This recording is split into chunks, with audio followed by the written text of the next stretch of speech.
Assalamualaikum warahmatullahi wabarakatuh.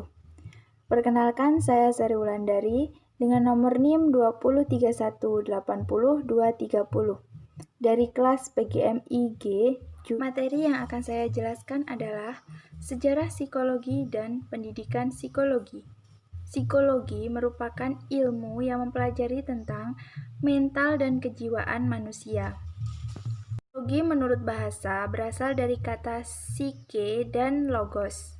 Psikologi merupakan cabang ilmu yang termasuk masih muda. Psikologi lama menjadi bagian yang tidak pernah terpisahkan oleh ilmu filsafat karena psikologi merupakan filsafat tentang jiwa manusia.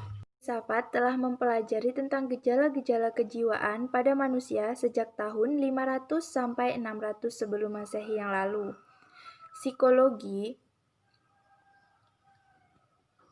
dipelajari melalui filsuf-filsuf Yunani kuno. Pada saat itu belum ada pembuktian secara empiris karena terbatas oleh pemikiran-pemikiran yang masih belum modern seperti saat sekarang. Dua filsuf Yunani kuno yang telah mempelajari ilmu tentang kejiwaan adalah Plato dan muridnya yang bernama Aristoteles. Dan juga ada filsuf Yunani yang mempelajari tentang kejiwaan yaitu Thales atau yang biasa disebut dengan Bapak Filsafat.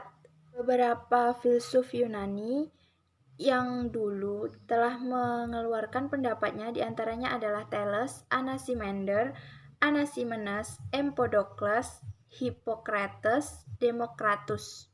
Itulah beberapa filsuf yang telah mengeluarkan pendapatnya tentang ilmu filsafat psikologi atau ilmu tentang kejiwaan pada manusia. Tadi sejarah singkat tentang psikologi. Sekarang kita masuk ke psikologi pendidikan. Psikologi pendidikan adalah ilmu tentang orang yang belajar, pembelajaran dan pengajaran. Itu menurut Reynolds dan Miller pada tahun 2003. Namun, bagi pelajar yang ingin menjadi guru, psikologi pendidikan adalah akumulasi pengetahuan, kebijaksanaan, dan teori yang didasarkan pada pengalaman yang mestinya dimiliki oleh setiap guru untuk memecahkan masalah pengajaran sehari-hari dengan pintar. Jadi, sebagai seorang pengajar psikologi, itu seharusnya dapat mencari pemecahan masalah ketika di dalam kelas ataupun di luar sekolah.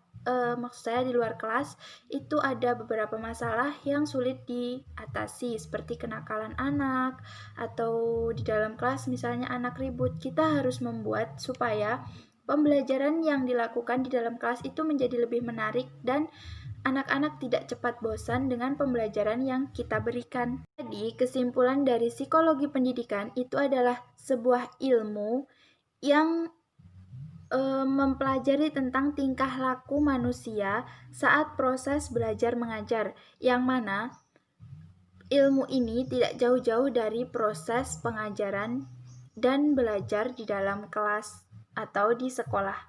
Beberapa pendapat yang telah dikemukakan oleh para ahli, diantaranya yang pertama yaitu Barlow dalam Nyanyu Khadijah 2014.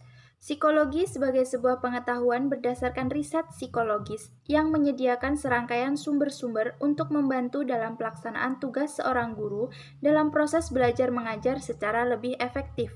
Jadi, psikologi ini adalah sebuah pengetahuan yang telah diuji itu dapat menyediakan sumber-sumber yang dapat membantu guru dalam proses belajar mengajar di dalam kelas. Kedua yaitu Shah pada tahun 1999.